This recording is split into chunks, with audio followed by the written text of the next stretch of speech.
So, of course, we've reflected back on the big Canadian news stories of the year, the top political headlines, even the world of sports. Today, we're talking about the big health headlines of the year with our health specialist, Dr. Zentner. Happy New Year. Happy New Year. With us. Thank you. Let's get straight into the first one, death with dignity. And this is something we'll see play out in the courts in the new year. I think this was one of, I would argue, the top medical story of the year in Canada when Dr. Don Lowe released a video calling for better addressing the issue of death with dignity or assisted suicide in this country. Recent surveys show that 68% of the population is in favor of legalization of this.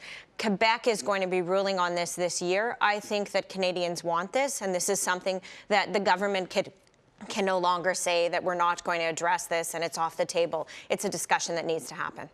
HIV, in terms of a vaccine, you said to me we could see this in our lifetime. Yeah, so we saw in this country one of the, I would argue, big stories this year was that phase 1 trials of HIV vaccine successful. Phase 2 and 3 trials are now ongoing. I think we'll see an HIV vaccine in the next decade, and this is something I never thought I would see in my lifetime, let alone in my medical career.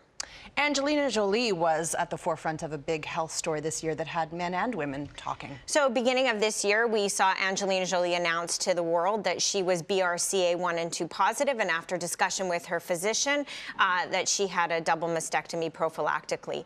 I don't know that this was a big medical story per se. It was definitely a media story, but what I think it did was bring out the idea of genetic predispositions for diseases and a conversation that I hope women had with their physicians on a regular basis. This next one, you said, wasn't news to the medical community, but obesity was declared a disease.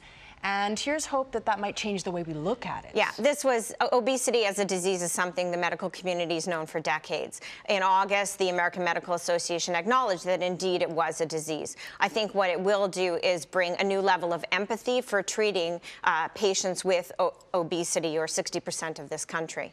And the last one, Dr. Ali, is a tough one for me. I take vitamins every day, but I'm doing this for no real reason, apparently. Yeah, so a series of stories over the year showed that supplementation with a variety of vitamins offered no benefit over placebo. Big ones were omega-3s and vitamin C.